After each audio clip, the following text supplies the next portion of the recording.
Welcome to this week's video cast. We are at Hat-Trick Hockey in St. Louis Park. I'm with my good friend, Bill Dahl.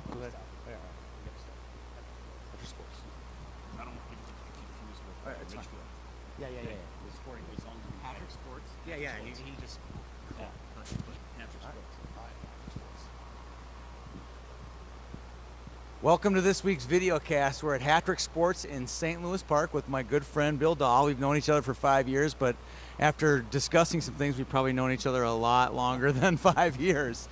We're going to talk about the facility here, the 2-rink 3-on-3 facility here in St. Louis Park. Why don't you tell me a little bit about the facility? I've been here several times, so you're telling the audience, not me. Well, Tony, we've been here for 5 years. We've got 2 sheets of ice. The sheet we're sitting on here is 112 feet by 57, and the rink that we call our South Rink is a little bit bigger, 131 feet by 64 feet. That's a traditional 3-on-3 size. Yeah, and we do a couple of things a little different. You know, the idea is to take away a little bit of space when you're playing, and for the smaller kids, this rink works great. If we play smaller kids in the other rink, we'll play it at a 4-on-4. Yeah. That kind of thing. And then upstairs we've got training facilities for off-ice with competitive edge, and then Endgame Fitness runs our weight training facilities. And we've got they've got a number of NHL clients that work out here in the summer. Yeah, and Andy Blaylock from Competitive Edge is a new writer for our staff. He's writing stories for us now, teaching us about the physiology of the game as well as, you know, the physical part of playing. Sure, Andy's a very smart trainer. And we're lucky to have him here. Great. All right, let's talk a little hockey first. You're a big hockey guy. You have 3 kids that play hockey. Let's talk about those 3 kids. Well, actually 4 that play hockey because you got to use 6 as well. So let's talk about your 4 kids that play hockey, and you can mention your 5th as well. He's got 5 kids. So my oldest, Steven, he's a Bantam A this year in Edina. I have a daughter, Sophia, who is a U12A, and my son, AJ, is a squirt, first-year squirt. And he's lucky enough to have his father as a coach. Trust me, that's not very lucky. And then I have a daughter, Josie, who has retired from hockey. Yep. She is a 3rd grader. And then my daughter, Lisa, is a 1st grader who is a U8 is how they call her, and she's having a blast. She loves it. That's great. All right, so we got that. So let's talk about your hockey playing days. We talked about some of the teams and rinks you played at. I want to talk to you about that, too. So Sure.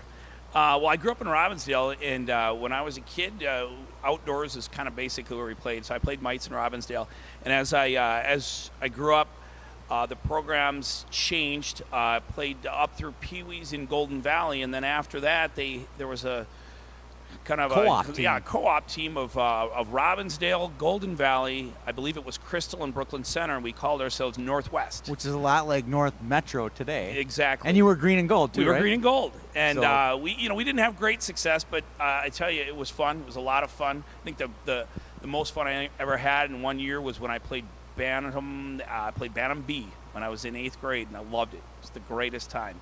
And then I moved on to Benilde St. Margaret's High School. Played hockey there. Who was your coach at Benilde? Dave Jarvis. Okay. Irony there is I've run into Dave on a number of games of my older son, Steven, because he is a referee. Right. And we've had lots of laughs about that. And the irony is he said to me, he could have picked my son out of a game without knowing he was my son based on the how way he played. Yes. Yeah. So that was a lot of fun to reminisce with him. And so I graduated from Benilde in 1987 when the 2-tier program was just about to happen. We were still 1 class back then, and for us, a successful season was to get to the sectional quarterfinals. It was to play at Bloomington Ice Garden, exactly. Right? If you got to Bloomington Ice Garden, it was a success. It was success. So things are a little different these days, but especially at Benilde. But nonetheless, it was a fun experience growing up, and that's why I love it to this day. And then I basically hung my competitive skates up after high school. Yeah. Did you meet your wife in high school? I knew my wife in high school. Yeah, and so you mentioned earlier that she went to Benilde. Yeah, she was a Benilde grad. She's a saint, by the way. Just anybody knows Karen. She's a saint. So with we've got she actually I always nominate her for Hockey Mom of the Year because of how we have to figure out how to get 5 kids all over the city relative to hockey and the amount of coaching I do and how often I'm here at the rink. Without her, that doesn't happen. So No. she is the hockey mom of the year. Yeah, I had 3 last year, and running all the parents who have 3 players that play hockey, it's hard, but then if you talk about a 4th, I can't even really beyond imagine that. Yeah, it is a challenge, but I tell you, again, I'm lucky, very lucky, and I wouldn't have it any other way. All right, let's talk a little Squirtacular. Your team, the Edina Squirt Gray. I'm the Gray, yes. Is playing in our tournament. We're going to talk about that team in just a second, but let's go. We're going to do our picks. You're our guest picker today, so we're going to start off with the Squirt A's, and I'm going to really put you on the spot here in a second, but I'm going to pick the Osseo Maple Grove team to win. They won their first 2 tournaments. They have not been tested quite a bit yet, but I'm going to go Osseo Maple Grove to win it. Who are you going to pick? Since there's 2 Edina teams in it, I got you on the spot. Yeah, well, I have had an opportunity to see both teams play. They're very talented groups, both of them. And I'm going to toe the line on this one, and nice. I'm going to pick an all Edina final. That could happen. And I'll tell you what, flip a coin, okay. And you. All right, so we'll flip a coin off there. I'm going to flip a coin. Since I always pick against Edina White, I'm going to pick against Edina White. Your coin's going to come up Edina Green. How's that? All right, that's fair enough. Fair enough. The Edina White people say I pick against them all the time. Just got to stay. I got to toe the line too. So, all right, let's go to Squirt Bees. Your team is in it. There's a lot of really good teams in the field. If you pick against your team, people will judge. So. Oh, I would never do that. In fact, I think we're lucky to be here in that tournament. I think early on. I think I gave you a phone call because I wanted to be in this tournament. It's a great tournament. So that being said, there's a lot of great teams in it. Frankly, our team is a good hockey team. We've got a lot of great kids. They're very coachable kids. And on top of that, a lot of good families. So it's been a great year for us. And then on the ice, they're developing very well. And so I'll pick my team as with my heart and with my head because I think they're a good hockey team and frankly they're going to do well. The Edina teams always do well in this tournament, so you're really not making a stretch there. Well, so besides AJ Dahl, name a couple other kids on your team that we should keep an eye out for. Maybe it's a goalie, maybe it's a center. Or whatever. I tell you There's what, a couple kids you want to mention. In nets with Josh Mansky and with Finn Dexheimer, we've got kind of a 2-pronged attack there because Finn, frankly, is just a great little goalie, and Josh is coming along real well.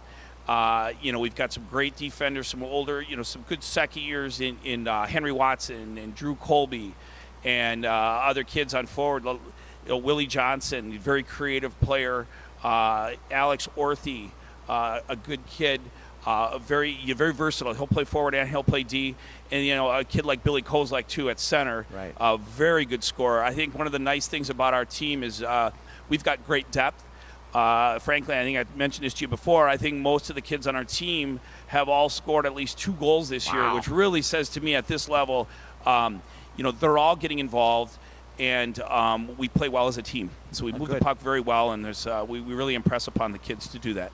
Well, I'm going to make my pick, and I'm not trying to pick against you, but it would be kind of boring if I picked Edina. So I'm going to go with the Cyclones. It's a team out of Chicago. I don't know really. They're out of Geneva, Illinois. They've done really well in their first 2 tournaments this year. I think that's going to be a real fun team to watch. So I'm going to pick the Cyclones. Let's go Squirt C's. I'm going to pick Jefferson to win it. They've won a tournament already. They've competed pretty well. Who are you going to take in the Squirt C's? I'm going to take Minneapolis Storm. Being where I am and located where we are here in St. Louis Park, the Minneapolis Storm Association does a lot of skates here quite a bit, top to bottom. And to be honest with you, I see a lot of those teams come through here, and they're developing very well as an association. They're growing a lot. Yeah. And so I say they're the up-and-comer for me, and I think they're going to do well in this tournament. All right, good pick there.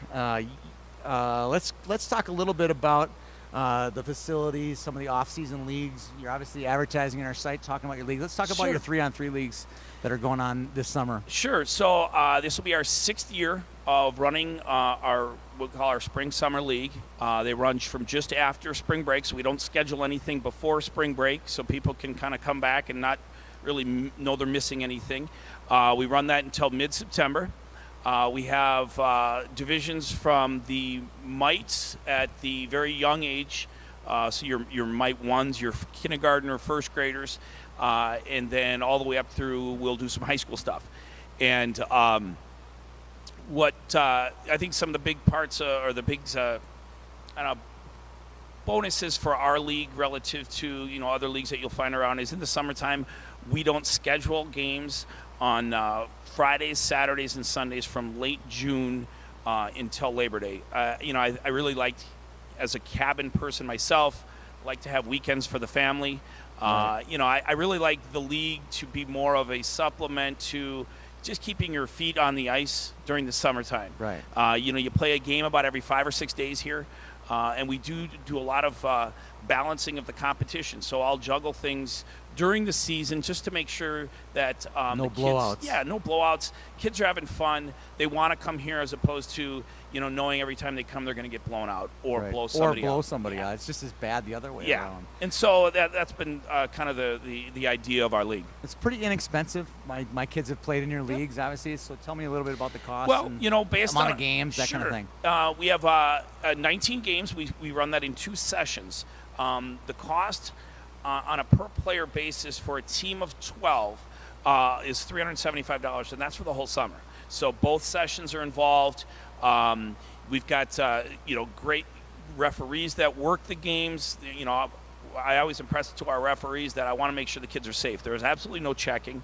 And another thing we don't do, and it's more for the older kids, is we don't use slap shots here, only because I'm big on, to me it's a shot that you don't use that often, and get creative with the puck in other ways to get it in the net. Right. And so so I never knew that. I was wondering why no one was teeing them up. That's why. That makes sense.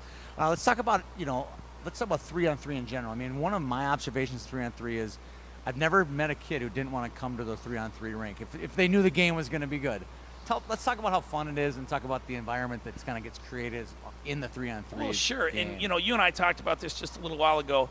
Pond hockey is kind of the essence of how we all learn to play. It's very unstructured. You throw a puck down and you kind of figure it out, and you learn things trial and error. And I think it's a lot of fun for the kids. The small area, it really kind of levels the playing field, so to speak. You really can't have the 1 or 2 kids who go north and south on a big sheet always being the one to carry the puck. The puck will find every kid on the ice, and then they have to learn how to handle the puck and what do we do with the puck. And with a small area as well, you learn how to move laterally. Not everything is north-south. You have to move east and west, and I think from a footwork standpoint, that's extremely important. And, it's a faster pace. It's a ton of fun. Really You talked about the refs earlier. The refs in these games don't do a lot. I mean, they're not standing around doing nothing. But actually, I think that's a huge benefit. They're just letting the kids play and learn amongst themselves. And if they get a little rambunctious or something happens, they'll step in. They're there basically as a moderator to the game. Talk about that. Well, that's exactly it. There are no rules, so to speak. There are no offsides. There's no icing. The lines I see here, that are here on the ice are, for the most part, for aesthetics. Yeah, cosmetic. But we do, from a touch-up standpoint, there has to be some kind of a line drawn, so to speak. And that's our referees basically are just trying to keep, organization to it. Right. And to me, the most important thing is safety.